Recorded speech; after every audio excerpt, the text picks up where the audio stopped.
ఒకనాడు శ్రీ మహావిష్ణువు లక్ష్మీదేవి ప్రణయ కలహానికి లోనయ్యారు. ఏదో ప్రణయం, వాళ్ళిద్దరూ ఆడుకుంటున్నారు. దాంపత్యం అన్న తర్వాత అందులో చిన్న కోపం రాకపోతే అసలు పండదు. ఎప్పుడూ పరమ ప్రేమతో తాళి కట్టిన దగ్గర నుంచి ఎన్నడూ అసలు ఒకరినొకరు మాట అన్నది అనుకోని దాంపత్యం అనుకోండి, అంతకన్నా అర్ధరహితమైన దాంపత్యం ప్రపంచంలో ఇంకోటి ఉండదు. ఎప్పుడో అప్పుడు దెబ్బలాడుకోవాలి. అంటే కావాలని ముహూర్తాలు పెట్టుకు దెబ్బలాడుకోమని నా ఉద్దేశం కాదు. ఏదో చిన్న మాట పట్టింపు, కొద్దిగా కోపం వస్తుంది, అది భయంకరంగా ఎవరో జోక్యం చేసుకునే అవసరం రాకూడదు. ఆవిడ ముందు మాట్లాడాలని ఈయన, ఆయన మాట్లాడకూడదా అని ఆవిడ, ఇద్దరు ఏదో కాసేపు ఆ బెట్టు చేసి ఆ తర్వాత ఇద్దరు ప్రశాంతంగా సంతోషంగా ఉంటే ఆ ప్రణయ కలహం ఏదో పాకం పలచగా ఉన్నది కొంచెం బాగా తీగ పాకంగా సాగినంత అందాన్ని ఇస్తుంది సంసారానికి. మనసులో అర్థం చేసుకోవడానికి మరింత అవకాశాన్ని ఇస్తుంది తప్పించి అది మరీ మూడో మనిషి వచ్చి జోక్యం చేసుకోవలసినంత భయంకర స్థితులను పొందకూడదు దాంపత్యం. లక్ష్మీదేవి ప్రణయ కలహంతో ఒకసారి ఏకాంతమాసం నుంచి బయటికి వచ్చి ఈ పాటికి ఆయన నేను కనపడలేదని బెంగపెట్టుకుని ఉంటారు అని ఆయన బెంగపెట్టుకోవడం కాదు, ఆయన దగ్గరికి వెళ్ళి చాలాసేపు అయిందని ఈవిడికి బెంగ కలిగేది. అందుకని ఈవిడ లోపలికి వెళ్ళిపోతుంది. నిత్యానపాయని కదా అమ్మవారు. అలా ఉండాలి దాంపత్యం అంటే, అంతే. అలా ఉంటుందా అండి అనకండి. ఆవిడ అలా ఉంది కాబట్టే మనం ఇలా ఉండాలని మనకి తెలిసింది. మన కోసం ఆవిడ అలా ఉంటుంది. అంతేగాని ఆవిడికి పిచ్చిక్కి అలా ఉంటుందని సిద్ధాంతాలు చెప్పకూడదు. కాబట్టి నిత్యానపాయని ఆ తల్లి లోపలికి వెడుతోంది. బయటికి రావడం అంటే నీ ఇష్టం కానీ లోపలికి వెళ్ళడానికి మా అనుమతి ఉండాలన్నారు వీళ్ళు. నేను ఆయన దగ్గరికి వెళ్ళడానికి మీ అనుమతి ఎందుకంది ఆవిడ? స్వామి విశ్రాంతి తీసుకుంటున్నారేమో, ఇప్పుడు మీరు వెళ్ళి మళ్ళీ గొడవ చేస్తే బాగుండదు, మీరు ఇప్పుడే కోపంగా బయటకు వచ్చారు, మళ్ళీ వెళ్ళి ఆయన శాంతి భంగం చేస్తారు, వీలు లేదన్నారు. ఆవిడే లక్ష్మి. లక్ష్మి అన్న మాటకు అర్థం ఏంటంటే లక్ష్మ, గుర్తు బట్టి లక్ష్మి. అందరికీ టేబుల్ మీద నేమ్ ప్లేట్ ఉంటే ఒక ఆయనకి గది బయట నేమ్ ప్లేట్ బయట లోపలికి పంపించడానికి మనిషి ఉన్నాడు అనుకోండి, ఆయన లక్ష్మి గొప్పది టేబుల్ మీద బోర్డు ఉన్నవాడి లక్ష్మి కన్నా. లక్ష్మ గుర్తు చేత తెలియబడతాడు.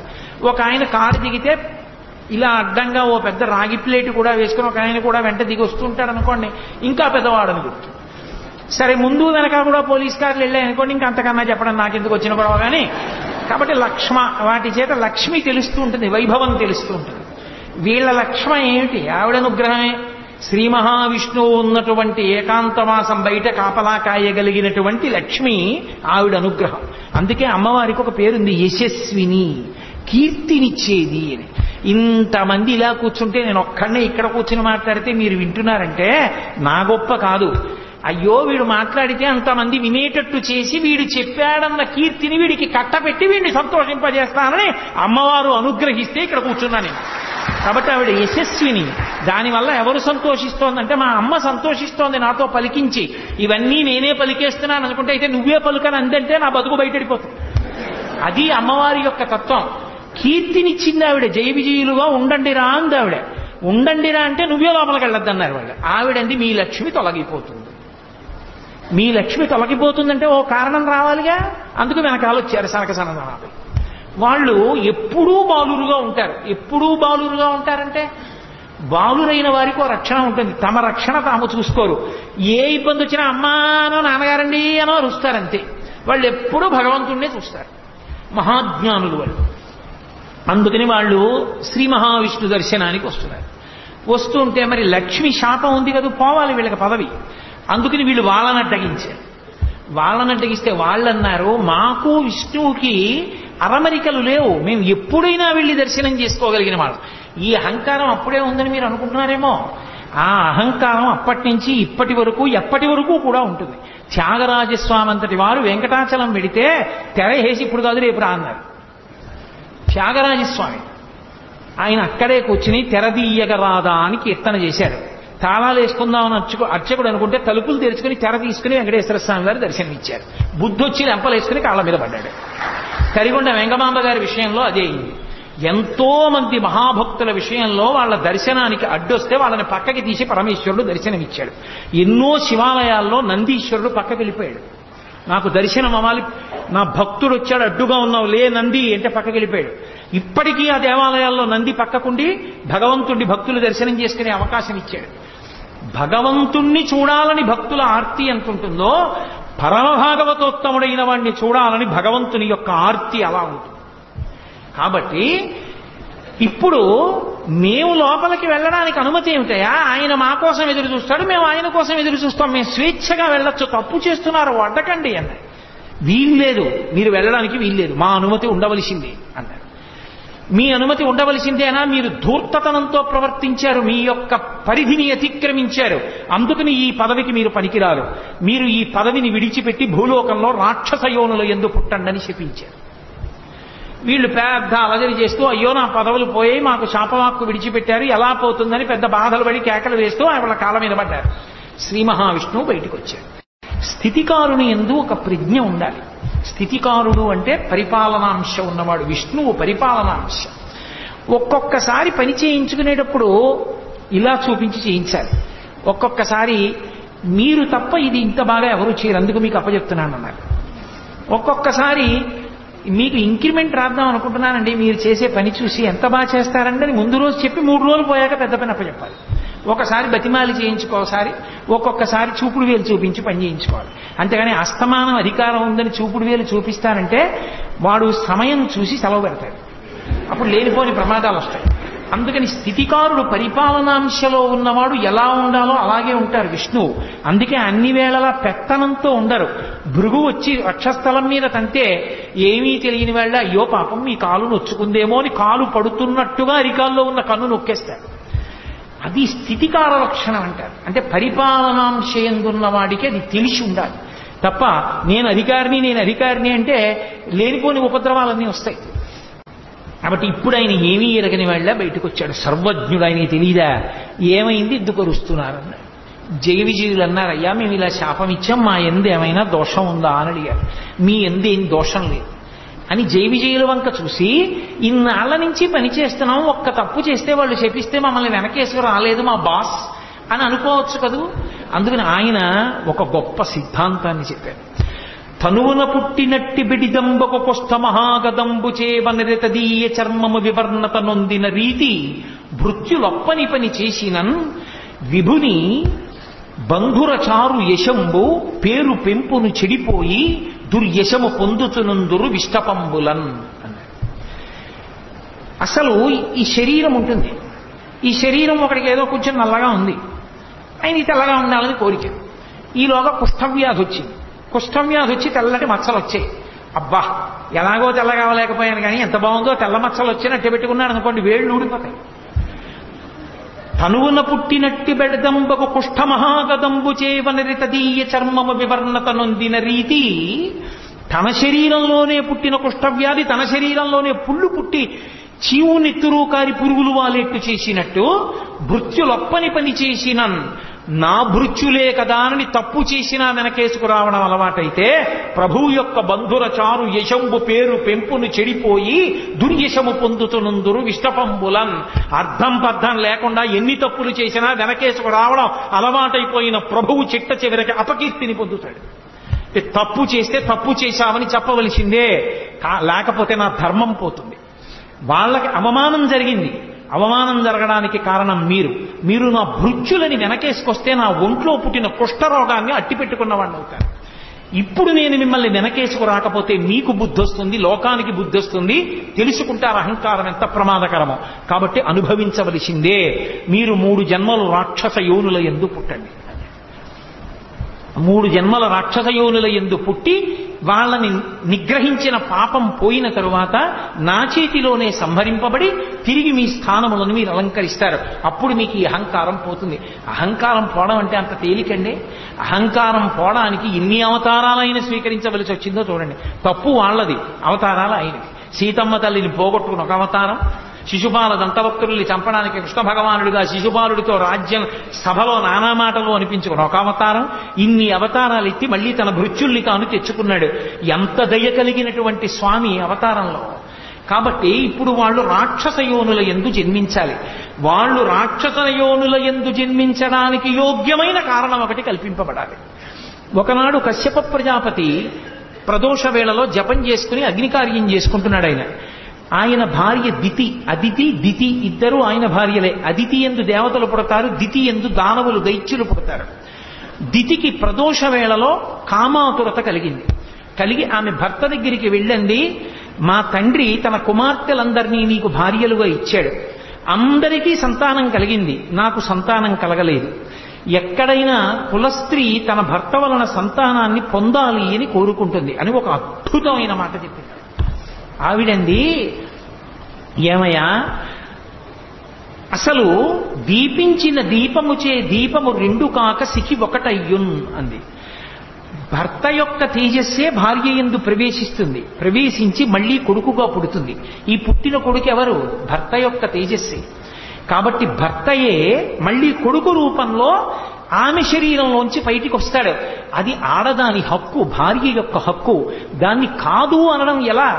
కాబట్టి నువ్వు నన్ను అనుగ్రహించి నాకు సుఖాన్ని ప్రసాదించి నేను అయ్యేటట్టుగా అనుగ్రహించు అందావిడ. అంటే ఆయన అన్నాడు, తప్పకుండా ఇది కోరరాని కోరిక కాదు, ఒక భార్య భర్తని అడగవలసిన కోరిక. కానీ సమయం అనే ఒక మాట ఉంది కదా, లోకంలో ధర్మం దేన్ని ఆశ్రయించి ఉంటుంది అంటే కాలాన్ని కూడా ఆశ్రయించి ఉంటుంది. ఏ కాలమునందు ఏ పని చెయ్యాలో ఆ పని చెయ్యాలి తప్ప ఏ కాలమునందు ఏ పని చెయ్యకూడదో ఆ పని చెయ్యకూడదు. శ్రీరామాయణం సుందరకాండలో వాల్మీకి మహర్షి అంటారు, మహాత్ములకు కూడా కోపం వస్తుంది. ఎందుకు కోపం వస్తుంది అంటే కర్తవ్యం అకృతం కార్యం సతాం మన్యుముదీరయేత్ అంటారు. చెయ్యవలసిన పని చెయ్యడం కాదు, ఏ సమయానికి చెయ్యాలో ఆ సమయానికి చెయ్యకపోతే కోపం వస్తుంది. కాబట్టి ఇది భార్యాభర్తల సంగమ సమయం కాదు. కాబట్టి నా మాట విను, తరుణి ఒక్క ముహూర్తముండు, ఇది సంధ్యాకాలము, ఈ కాలమందరయన్ భూతగణావృతుండగుచు కామారాతి లీలం వృషేశ్వర యానంబున సంచరించుటది అభావ్యంబయ్యే. ఈ ఉగ్రవేళన్ రమయింపన్ నిషిద్ధ కర్మంబగు ఎలా ధర్మమున్ వీడగన్. ఓ దితి, నా మాట విను, ఇది ప్రదోష వేళ, ఉగ్రవేళ. అంటే లోకాన్ని బాధ పెట్టేటటువంటి ప్రాణులు, విషం కలిగిన ప్రాణులు సూర్యాస్తమయం తర్వాత నిద్రలేచి అన్నం తినాలి అని ఈశ్వర శాసనం. సత్వగుణం కలిగినటువంటి వాళ్ళందరూ సూర్యోదయాత్ పూర్వం లేచి సూర్యాస్తమయం వరకు లేచి ఉండాలి అని ఈశ్వర శాసనం. ఉగ్రవేళ అంటే ఉగ్రభూతములన్నీ లేస్తాయి, పాములు, తేళ్లు, జెర్రీలు ఇవన్నీ అన్నం తినడానికి బయటకు వచ్చే సమయం అది. దానితో పాటుగా ఉగ్రభూతాలు కూడా లేస్తాయి. కాబట్టి ఈ ఉగ్రవేళలో కామారాతి లీలన్ భూతగణావృతుండగుతు వృషీశ్వరయానంబున సంచరించుటది అభావ్యంబయ్యే. వృషభవాహనారూఢుడై పరమశివుడు, ఆయన కాముణ్ణి కాల్చినవాడు, ఆయన భూమండలం మీద తిరుగుతాడు అసలు సంధ్య వేళలో. ఆయన నీకు వరసకి మరిదవుతాడు, ఆయనకి స్వపరభేదములు లేవు. ఆయన వృషద్విచిత్ర తల్పయోర్ భుజంగముక్తికస్రజో గరిష్టరత్నలుష్టయో సురుద్విపక్షభక్షయో తృణారవింద చక్షుషో ప్రజామహీ మహేంద్రయో సమప్రవర్తయన్మన కదా సదాశివం భజే. ఆయన అన్నిటి యందు సమబుద్ధితో ఉంటాడు, నా వాళ్ళు వాడివాళ్ళు అన్న భావన ఉండదు. ధర్మాతిక్రమణం చేస్తే ఒప్పుకోడు. కాబట్టి ఈ సమయమునందు భార్యా సంగమం చేస్తే లోకకంటకులైన బిడ్డలు కలుగుతారు. అధర్మం ఎందుకు చెయ్యడం, నా మాట విని కొద్దిసేపు తాళు అన్నాడు.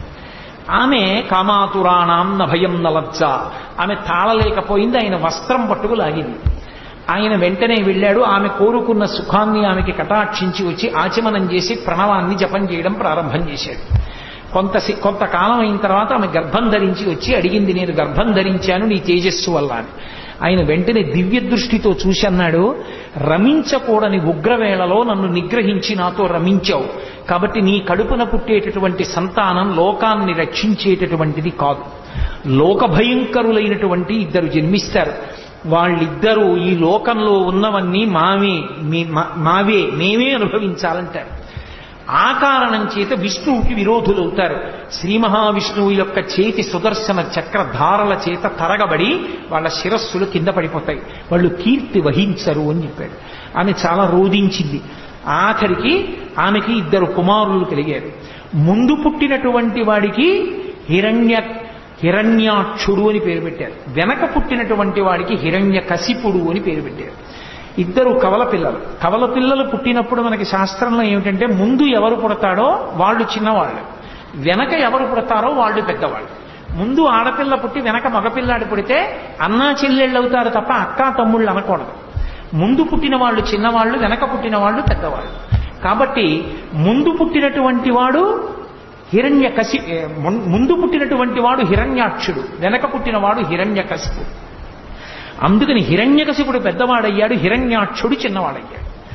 చిన్నవాడైన హిరణ్యాక్షుడంటే హిరణ్యకశిపుడికి అమితమైన ప్రేమ తన తమ్ముడని.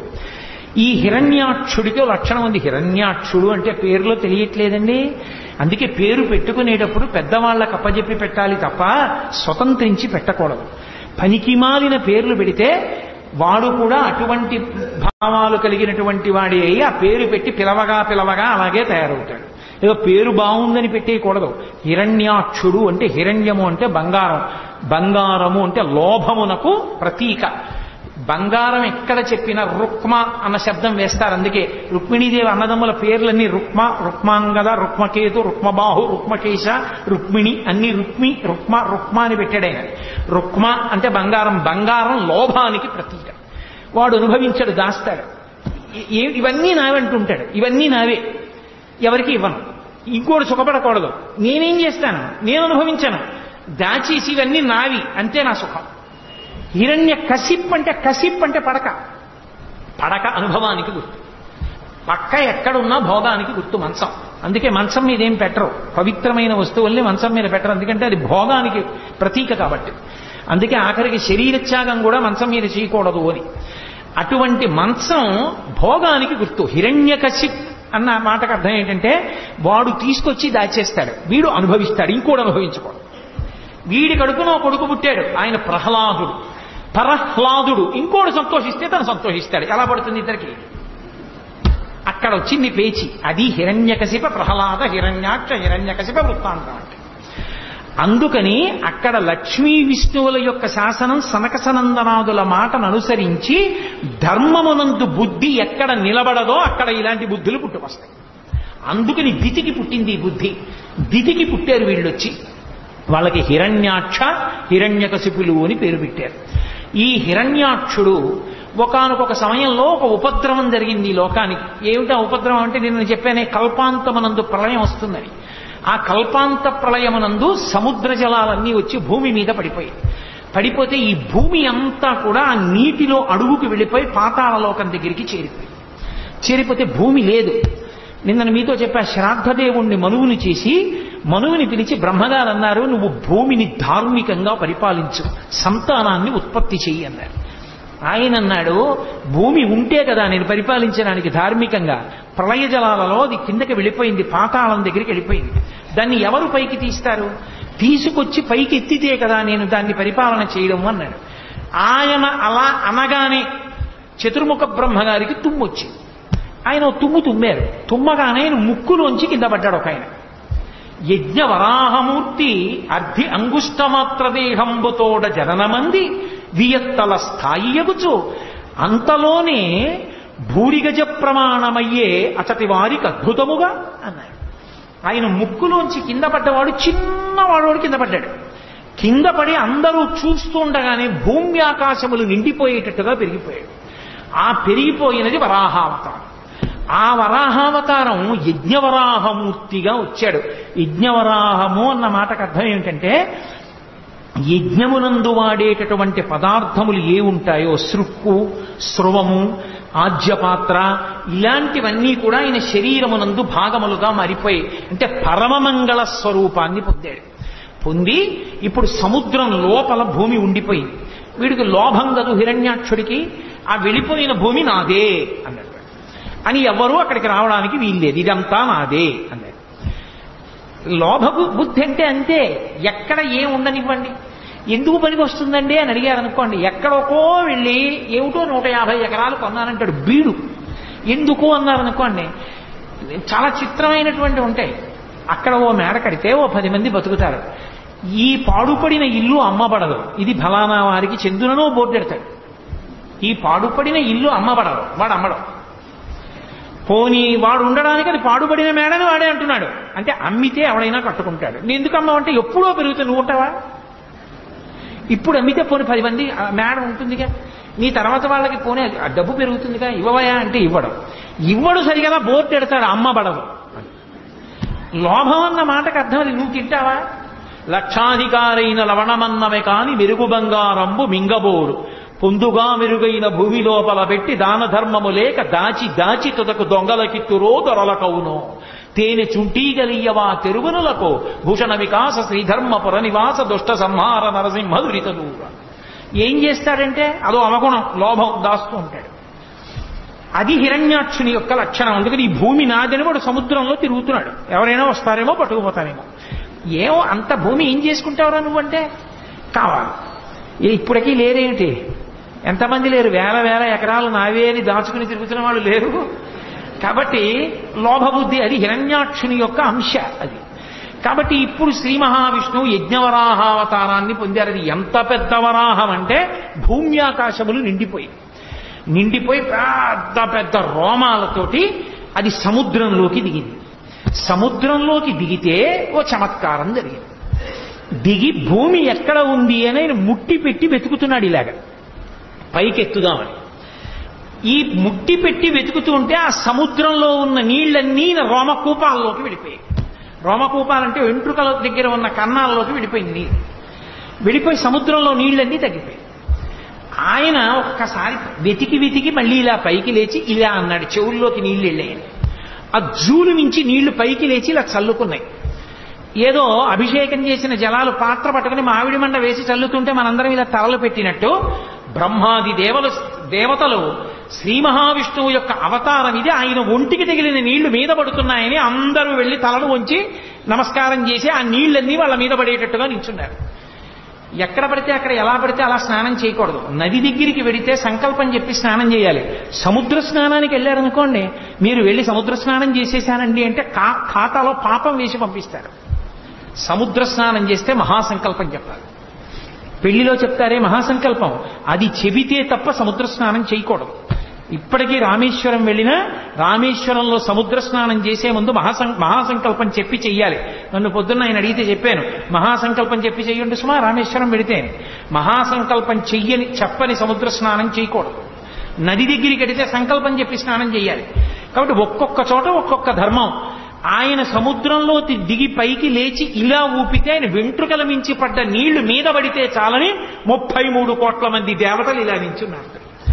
లీలాశుకుడు అన్నాడు కృష్ణకర్ణామృతంలో, యద్రోమరంధ్ర పరిపూర్తి విధావదక్షౌ ఆరాహ జన్మని బభూవ రమీ సముద్రాః తం నామనాథమరవింద తలం యశోదా పాణిద్వయంతర జలై స్నపయాం బభూవా అన్నాడు. ఓ శ్రీ మహావిష్ణువా, మీరు యజ్ఞవరాహమూర్తిగా అవతారమెత్తి సముద్రంలోకి దిగితే సముద్రంలో ఉన్న నీళ్లన్నీ మీ రోమకూపాల్లోకి వెళ్ళిపోయాయి. అసలు స్నానానికి సరిపోలేదు, బట్ట తడవలేదు, ఒళ్ళు తడవలేదు. అదే మీరు శ్రీకృష్ణ పరమాత్మగా వస్తే నా మోచెయ్యంతుండి ఆ గోపకాంత తొడల మీద పడుకోబెట్టుకుని ఆ యశోదాదేవి ఇలా దోషిటితో నీళ్లు తీసి మీ ఒంటి మీద పోస్తే పాణిద్వయాంతర జలై స్నపయాం బభూవ. ఆ గోపకాంత అయిన యశోదాదేవి దోషిట్లో నీళ్లు మీ ఒంటి మీద పోసుకోవడానికి సరిపోయాయి. ఎంత విచిత్రమయ్యా! ఒక అవతారంలో సముద్ర జలాలు సరిపోలేదు, ఒక అవతారంలో ఒక గోపకాంత దోషిట్లో నీళ్లు సరిపోయాయి. మహానుభావ, ఏదైనా నీకే చెల్లింది. అలా సముద్ర జలాలన్నీ ఆయన శరీరంలోకి వెళ్ళిపోయాయి. వెంటనే ఆయన ముట్టితో తడిమి పాతాళంతో కలిసిపోయి ఉన్నటువంటి భూమిని పైకెత్తి తన దంస్ట్ర మీద నిలబెట్టాడు. కోర మీద నిలబెట్టి పైకెత్తి భూమిని తీసుకొస్తున్నాడు సముద్ర జలాల నుంచి. అదొక అద్భుతమైన స్వరూపం. భవిష్యోత్తర పురాణంలో ఇప్పటికీ ఒక మాట ఉంది, వ్యాసుల వారు ఒక మాట చెప్పారు. అలా దంస్ట్ర మీద భూమిని నిలబెట్టినటువంటి మూర్తిని కానీ వెంకటాచలంలో ఉన్న మూర్తి అపురూపమూర్తి, ఏదో భార్యాభర్తలు గుసగుసలాడుకుంటున్నట్టు ఉంటుంది. స్వామివారు ఇలా ఉంటే లక్ష్మీదేవి ఇలా ఉంటుంది వక్షస్థలం మీద అడ్డంగా. ఆమె చెవు ఇలా ఉందేమో, ఆమె చెవి అయ్యవారి నోటి దగ్గరికి వస్తుంది. అయ్యవారు అమ్మవారితో ఏదో మాట్లాడుతున్నట్టు ఆవిడ గుండెల మీద చెవి పెట్టి వింటున్నట్టు ఉంటుంది. అపురూపమైన మూర్తి ఆదివరాహమూర్తి. ఆదివరాహమూర్తి మీద ఒక ప్రత్యేకమైన స్తోత్రం ఉంది. ఆ స్తోత్రాన్ని నియమబద్ధంగా చదివినటువంటి వాళ్ళకి లభించనటువంటి కోరిక ఉండదు, అంత శక్తివంతం. అందుకే శంకరాచార్యుల వారంతటి వారు సౌందర్యలహరి చేస్తూ అమ్మవారి మీద శ్లోకం చెప్తూ పరమ విష్ణు భక్తుడు శంకర భగవత్పాదుడు. అందుకే అమ్మవారి పాదం సంసారం అనేటటువంటి సముద్రంలో మునిగిపోయిన వాణ్ణి పైకెత్తడంలో ఎటువంటిది అంటే, సముద్రంలో మునిగిపోయినటువంటి భూమిని పైకెత్తినటువంటి ఆదివరాహమూర్తి యొక్క కోర వంటిది అని అవిద్యానామంతస్తిమిరమిహిరోద్దీపనగరీ జడానాం చైతన్య స్తబక మకరంద శృతిఝరి దరిద్రాణాం చింతామణిగుణనికా జన్మ జలధౌ నిమగ్నానాం దంస్ట్రా మురరిపు వరాహస్య భవతి అన్నారు. దంస్ట్రా మురరిపు వరాహస్య భవతి. తన కోర మీద భూగోళాన్ని నించోపెట్టి సముద్ర జలాల్లోంచి అడుగులు పైకి వేస్తూ వస్తున్నాడు. వీడు చూశాడు హిరణ్యాక్షుడు. నాది నాదిని కదు భావన, నువ్వెవడు వెతుకుపోతున్నావు నాది అన్నాడు. ఆయన ఏం మాట్లాడలేదు, భూమిని పైకి తీసుకొస్తున్నారు. భూకాంత ఆయన్ని గట్టిగా కౌగిలించుకుంది. ఈయన గదలతోటి త్రిశూలంతోటి ప్రహారం చేశాడు. ఇద్దరి మధ్య ఘోరమైన యుద్ధం జరుగుతోంది. ఎలా? దంస్ట్ర మీద భూదేవిని నిలబెట్టి, ఎవరి కోసం? సృష్టిలో మనుష్యులకు ఆధారం ఉండదు జీవరాశికి. జీవరాశికి ఆధారం లేకపోతే ఏమవుతుంది? ఆధారం లేకపోతే మన పాపపుణ్యాలు పోగొట్టుకునే అవకాశం ఆగిపోతుంది. పుడుతున్నాం అనుకోండి, మనం చేసుకున్న పాపం పోగొట్టుకుని పుణ్యాన్ని కొత్తగా చేసుకోవచ్చు. లేదా అసలు పుణ్యము లేదు పాపము లేదు, రెండు సున్నా అయిపోయి అనుకోండి, ఇక పుట్టడానికి అవసరం లేదు. పాపం పుణ్యం లేనప్పుడు ఇక పుట్టడానికి శరీరం ఎందుకు? ఏం అనుభవించడానికి పుట్టాలి? ఇక పుట్టడం. అలా చేసుకోవాలంటే శరీరం ఉంటేనే సాధ్యం అవుతుంది. అందుకే ఈశ్వరుడు పుట్టుక ఇవ్వడం దయ. అటువంటి మహానుభావుడు ఈ జీవరాశి అంతా నిలబడడానికి భూమిని ఉంచాలని దెబ్బలు తింటూ భూదేవిని పైకి తీసుకొచ్చాడు. అది ఆయన కారుణ్యం. అందుకే ఆదివరాహమూర్తి యొక్క స్వరూపం లాంటి దయ కలిగిన స్వరూపం ఇక ప్రపంచంలో ఉండదు. అంతటి దయ కలిగిన వాడు. నేను మీతో మనవి చేశా, అవతారము అనగానే పక్కన దయా అన్న మాట ఉంటుంది. కాబట్టి ఇప్పుడు ఆ హిరణ్యాక్షుడు ప్రదోష వేళ అయింది, యుద్ధం చేస్తున్నాడు. యుద్ధం చేస్తుంటే బ్రహ్మాది దేవతలు అన్నారు, చీకటి పడితే వాళ్ళ శక్తి పెరుగుతుంది, కాబట్టి మహానుభావ సంహారం చేయమన్నారు. ఆయన ఏదో గతదారించి అసహ్య విక్రమ సమగ్ర స్ఫూర్తితో వేయగా దాన్ని యజ్ఞవరాహమూర్తి తప్పించి, ఆ హిరణ్యాక్షుడు విసిరినటువంటి గదని తప్పించి ఒక్కసారి ఆ రెండు కోరలు విదల్చి తన చేతిని ఎత్తి ప్రహారం చేసి ఒక్క దెబ్బ కొట్టారు గుండెల మీద. హడావిడి చెయ్యడమే కానీ భగవంతుడు ఎదురుగుండా కనపడినప్పుడు ఎంతసేపు అండి? నెత్తురు కక్కుకున్నాడు, వెంటనే అక్కడ పడి శరీరాన్ని విడిచిపెట్టేశాడు. అక్కడతో హిరణ్యాక్షుని యొక్క సంహారం పూర్తయిపోయింది. హిరణ్యాక్షుణ్ణి సంహరించడంలో కూడా దయ ఉంది. ఎందుకని? అహంకారంతో తన పదవిని పోగొట్టుకున్న జయ విజయులలో ఒకడు పొందినటువంటి మొట్టమొదటి జన్మ రాక్షసయోని యందు పుట్టిన జన్మలలో ఒకటి అదిగో ఆ హిరణ్యాక్షుడు. ఆ హిరణ్యాక్షుడుగా శరీరం విడిచిపెట్టేశాడు అంటే మళ్ళీ భగవంతుని మ్రోల ద్వారపాలకుడుగా వెళ్ళిపోవడానికి ఒక అడుగు ముందుకు వేసేశాడు అని. భగవంతుడే సంహరించి మళ్ళీ తన హక్కున చేర్చుకున్నాడు. అందుకే సంహార ప్రక్రియ యందు కూడా దయే ఉంటుంది భగవంతునిలో. అలా హిరణ్యాక్ష సంహారం చేసినటువంటి పరమోత్కృష్టమైనటువంటి అవతారములలో ఒకటి యజ్ఞవరాహావతారం. యజ్ఞవరాహావతారాన్ని స్మరిస్తే చాలు రక్షణ కలుగుతుంది. యజ్ఞవరాహావతారాన్ని ఒక్కసారి తలుచుకుంటే చాలు మంగళం కలుగుతుంది. ఎందుకంటే అది యజ్ఞము యొక్క స్వరూపం. యజ్ఞము ఎక్కడ తలుచుకున్నా మంగళమే. అందుకే యజ్ఞ సాధనములతో కూడుకున్నటువంటి అమరికతో ఉన్న యజ్ఞవరాహావతారము యొక్క స్మరణ మంగళములకు దారితీస్తుంది. అందుకే ఒక్కసారి యజ్ఞవరాహమూర్తిని తెలుసుకుని నమస్కారం చేస్తే చాలు. పోతన గారి జీవితంలో ఒక అద్భుతమైన ఘట్టం. పోతన గారు పర్ణశాలలో కూర్చుని భాగవతాన్ని ఆంధ్రీకరిస్తున్నారు. కర్ణాటకకి చెందిన ప్రభువు పోతన గారు నాకు భాగవతాన్ని అంకితం ఇవ్వనంటున్నారు, అందుకని చెప్పి వెళ్లి బంధించి తీసుకురమ్మని సైన్యాన్ని పంపించాడు. తీరా వాళ్ళు వెళ్లి పోతన గారిని బంధిద్దాం అనుకుంటే పర్ణశాల ముందు ఒక పెద్ద వరాహం ఒకటి పడుకుంది, తెల్లటి పంది. ఆ శ్వేతవరాహం కోరలు చూపించి పెద్ద అరుపరిచింది. భయపడిపోయి వాళ్ళు వెనక్కి వెళ్ళిపోయారు. సైన్యాధిపతి వచ్చాడు, ఆయన కూడా ఆ వరాహాన్ని చూసి భయపడిపోయి వెళ్ళిపోయాడు. మహారాజే స్వయంగా వచ్చాడు. అసలు ఆ వరాహమూర్తిని చూసి హడిలిపోయి చేష్టలుడిగిపోయి ఉండిపోయారు. లోపల మహానుభావుడు పోతన గారు ఆయన్ని నిగ్రహించను, భాగవతం నాకు అంకితం ఇవ్వమని ఒక్కసారి దర్శనం చేసుకెళ్ళిపోవాలనుకున్నాడు. ఆయన అలా అనుకోగానే పడుకున్న వరాహం లేచి ఒళ్ళు విదల్చుకుని నడుచుకుంటూ వెళ్ళిపోయింది.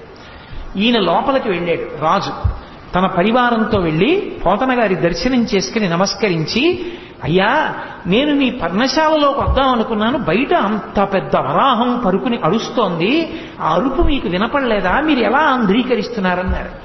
పోతన గారు రెండు చేతులు ఎత్తి నమస్కరించి అన్నారు, నేను యజ్ఞవరాహమూర్తి ఆవిర్భవించినటువంటి ఘట్టాన్ని అంధీకరిస్తున్నాను. మీరు బహుశः భాగవతాన్ని బలవంతంగా పుచ్చుకోవాలని వచ్చారు. ఆ యజ్ఞవరాహమూర్తియే నా పర్ణశాల బయట పడుకుని నన్ను రక్షించారన్నారు. పోతన గారిని రక్షించినటువంటి అవతారం ఆ యజ్ఞవరాహ అవతారం.